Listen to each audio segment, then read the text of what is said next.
Hey guys, this is Eric Weingartner with Weingartner Racing. Today's video is a really good video. I think you'll get a lot out of it. But I have to give a little background to explain what's happened. So I know not all of you watch all my videos because I put out so many and I understand why you don't. But this one's actually, you would have had to watch other videos and I wish I could be like, point up here in the corner and click on this. You can watch the previous video. I don't know how to do that. So I'm going to recap some of what's happened so you can get caught up. So this guy, he had sent me this head, and you can look back at it. The title of it's Amateur Head Porting Analysis. It's got like 96,000 views. Really popular one for a lot of people. And what he did is he ported this head, said, hey, I'm going to send it to you. You can just do an evaluation and flow. And I said, absolutely. And you can go back and look at that video. Anyway, the guy had made those changes and then sent it back to me and said, could you take another look at it and see how well it does? I said, absolutely. It wouldn't be a problem to do that at all. That's what today's video is. And that's in general what's happened. So if we look at it, he has done a lot and changed quite a bit. Now, one of the first things, I know some of you are already like, ugh. The first thing I talked about in the last video was about the grit finish, which I'm not going to go into too much depth, but he could have left a grit finish. It wouldn't made that, a burr finish, shouldn't say grit finish. He left a burr finish before, but he did just like what I do. Which is he put a 60 grit all the way through the whole thing, except for he's burred around the throat, which is, this is my head and I'll talk about it in a minute. This is what I do, so you can see the burr there. Do I think it makes that much of a difference? No. If you're into burr finishes, go ahead and do it. But he did change that, but he changed a couple other things. So he called me up, he's like, hey man, what do you think I could do? And I said, well, the problem is that the angles on the valve job, really you need to redo the valve job. Now, it turns out he actually is in a machine shop, and he has the bigger version of the seat and guide machine that I do. He's got Rottler SG9. So he said, can you got any idea for cutters? And I recommended him a cutter. I, of course, wouldn't give up my custom ones, but I recommended him a cutter. And I'm not putting it in this video only because I can't stand the company where I get the cutter from. So I really don't want to recommend selling it to it, but the cutter itself's fine. The company to deal with to get it, I'm not so much. But anyway, I told him, try this cutter. It should do fine. I use it on some basic stuff. If you're doing mild porting, the thing will be really nice. It's a 45-degree valve job. So all he did was he cut it out to a 210 intake valve instead of the 208 that comes stock, and use that cutter. He then also put a different valve job on the exhaust, which I also recommended a cutter for that. You're more than welcome to call me up if you would like to know that cutter. The cutters are pretty good. Company to deal with, not so much. They drive me nuts. So that's the reason why I'm not bringing it up. Anyway, so he cut the valve job. He did a couple other things, and I'm going to go through them. He actually listened to the entire video, must have studied really well, because he seemed like he did everything. Like he 60 grit here. He actually rounded the apex, so this being the apex of the short side. He actually took some, it looks like he smoothed it out, which is a really good job, because one of the things amateurs, and we're all amateurs at some point, but what a lot of people do is they'll grind here, and you end up with a little ledge right here at the short side, which you don't want because it disrupts airflow over it, and it's like the worst spot to have it. So he smoothed that up. Great job there. I'd also talked about his valve job on the exhaust, how he blended it in, because last time he left a nice ledge there that I said was going to hurt exhaust flow. Blended that. If you look at the valve job itself, the top cut comes all the way into the chamber. You don't see a ridge at all. No ridge. That's how it should look. So this is actually perfect. He did a really good job the way he did the chamber. It blends in the valve job perfectly. You don't see any nasty ridges. It looks really good. No complaints at all. He doesn't have, this is the head bolt, because someone's gonna be like, oh my gosh, you got a hole into it. If you don't port heads, you wouldn't understand this. This is the head bolt hole. It's not through water. What do I do on them? Well, I do this. So this is mine. There's my hole, but I don't know how well you can see it. That's a brass tube. So mine are sealed off. And I float it both ways, with and without, so you can see how much of a difference it might have made. He doesn't have that in. I don't know if he's going to add it later or not. It's not necessarily crucial. I only know from my own experience from a customer, I put a sleeve in on small block size like these, and he went faster. I can't say it's uniform. Usually on a 3/8, I've said this before, these are the bigger studs, the 7/16, but there's a 3/8 stud sometimes that some people use. On those, I don't ever sleeve them because it's such a tight fit to the stud. 7/16, this is actually pretty loose, so I'll sleeve it. But he looks like he has it, and I may change his flow numbers. We'll see how much in just a minute. But anyway, that part looks really good. He also, this is something I am going to be a little critical on. in the last video, he had blistered, and I showed it where he blistered on the push rod slot here. So typically the push rod slots look like this. A good thing if you're a porter is if you're grinding at all and you start seeing like a little bubble, I call it a blister, just like you'd have on your hand. When you see that, usually it means the material's too thin and you better weld, because eventually it's going to crack and then you'll just be sucking in oil. Well, it looks like that's what he did here. The only thing I will say is you might want to knock that up, because you've got a notch there, a pretty good lump there. And I would mock this up before you go putting this head together, because the chances are you're going to have to grind more of this off. You'd be surprised. This is the correct way to do it. Not with epoxy. I know people do that. There's not, I mean, it will seal for a while. How long, I don't know. I prefer welding because it's permanent. It's not that epoxy won't seal, but the question is, how long will it seal? It's one of those things. I think you're just much better just welding it. And does this happen to me? All the time. I just finished another set of heads that I had to weld. Had to mock everything up, make sure everything's cleared before it goes out. It's common. So just something to keep in mind. But he fixed that. Great job there. The chambers themselves, like I said, look really good. If we roll over the exhaust here, I mean, they look really good too. So everything looks like he listened to what we talked about. So how did it do? That's really the question. Oh, I should point out one other thing. He also listened to me about this. Now, this is the valve he used for the exhaust. This is a Brodix exhaust valve. That's the same one he used before, but he did listen to me. He got a Ferrea valve. Now, the Ferrea usually has more material, so you can put a back cut on. For those who don't know what a back cut is, let me set this down so I can show you. He lapped right here where the seat, that's where it makes contact with the head. This is the back cut. See, his previous valve was a Brodix valve. It didn't have much back cut at all. Having a back cut helps low lift flow, which you're about to find out. So he went from a Ferrea valve instead of the Brodix. So what did it do? Let's look at the sheet here. There's a lot on here, so bear with me. Okay.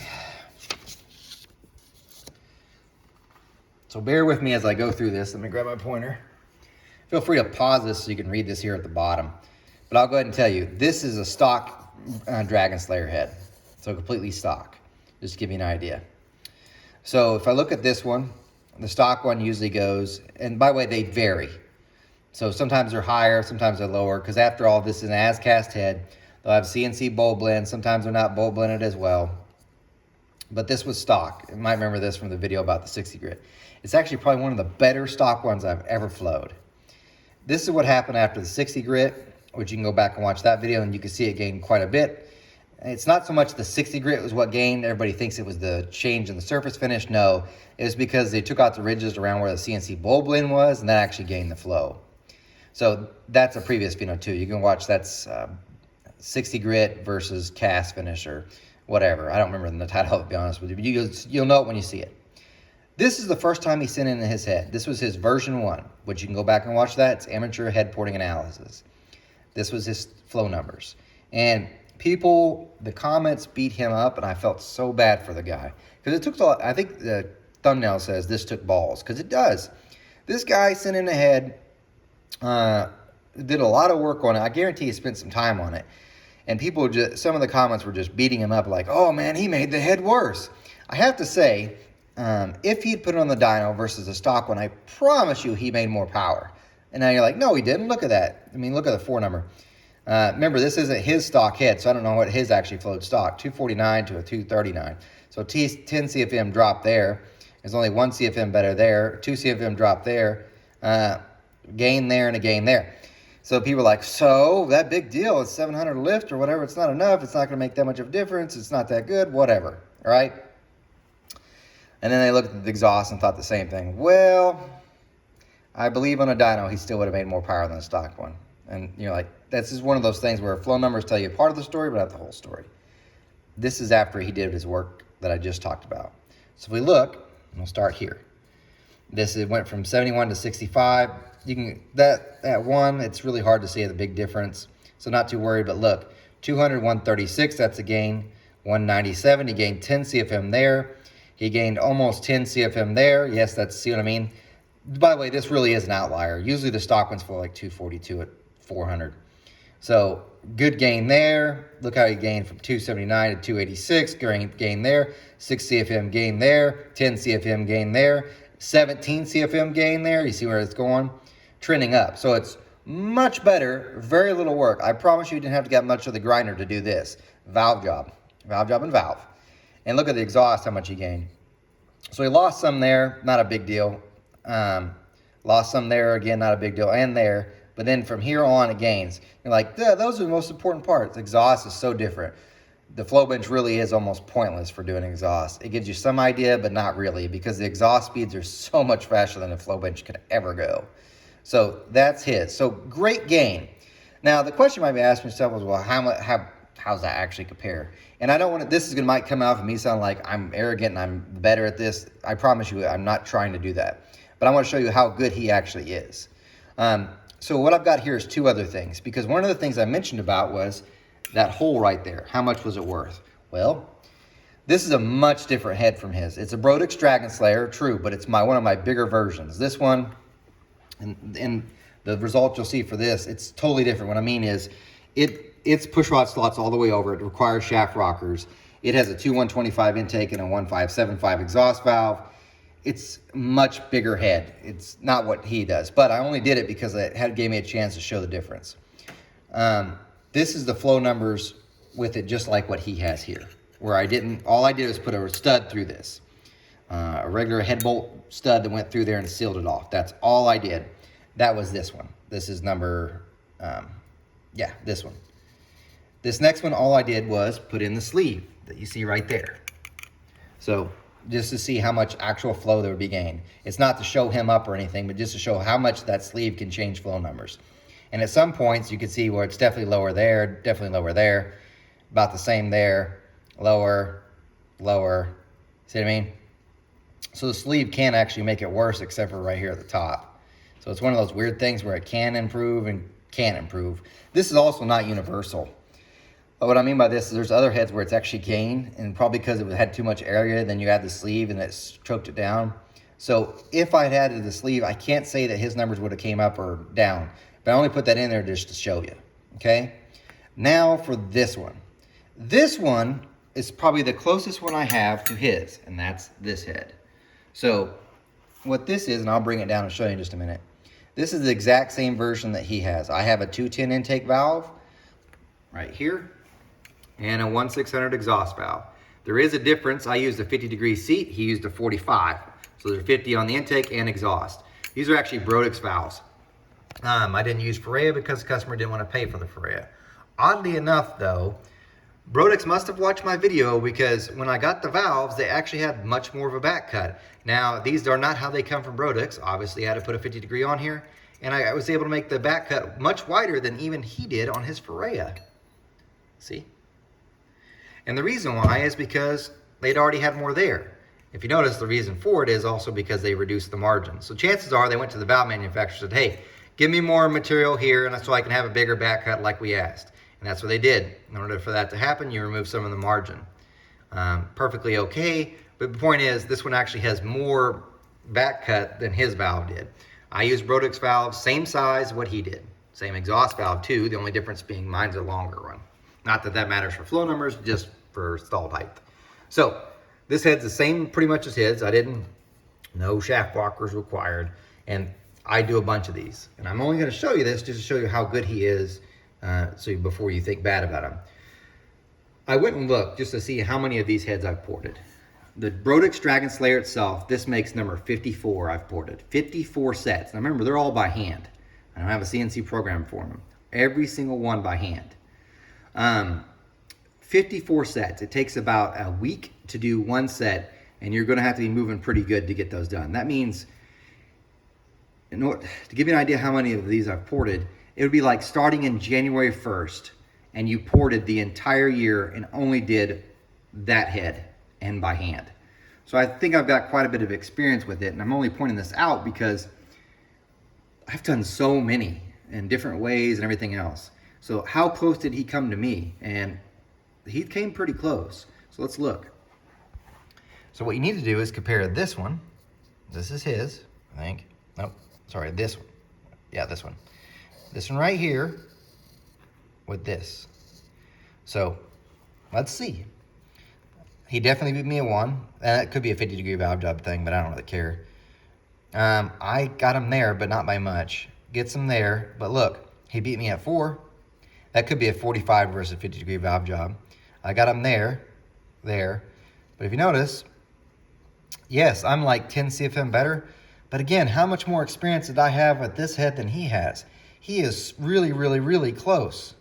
I mean, that's super close. So I have to give him credit. He's done a really good job for being like, I don't know how many heads he's ported before, but that's pretty impressive to get that close to me. So, and if you want to see what they look like, give me a second here. I'm gonna move the heads around so you can actually see them, the difference. And by the way, mine CC wise is bigger. So like he measured his at 237 cc's, mine comes in at 242. So I am slightly bigger. I'm not even gonna bother, maybe. So you can tell looking at that, then you look at his, which I didn't have it under light maybe. Yes, I do.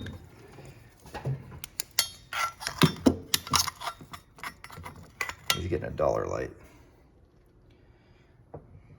So yeah, it took a lot of time. There's so many of them to do. He's pretty close. I'm not saying copy mine, by the way, because of those, I do so many different versions and try different things, but he's pretty good. I mean, you look at the difference. It looks professional. He did a really good job. The flow numbers are really close. So why again did I make this video? Because I wanted to show you how just making those changes made so much of a difference. It's the valve job. And people keep saying, oh man, I could do it just port and I don't have to worry about the valve job. Look how much he gained. That's huge. So valve job, back cuts really do make a big, big difference. So, by the way, this head right here will be a video probably on Sunday. It'll come out. You'll see how vastly different it is than these. You really can't compare this to his. That'd be dumb. This one's closer to the same version as what his is. So look how he really did a good job. So that's not bad. So I know some of you are like, oh, no one has a 700 lift cam or no one needs this above 700. And those numbers are still important. It tells you how stable the port is. So, but very good job. I have to say, took a lot of guts. He sent it out the first time. Brings it all the way back just for us to look at again. So anyway, hope you guys got something out of this video. Remember, I'm no Superman, and you guys, especially this guy, take care. You've done good. Keep it up.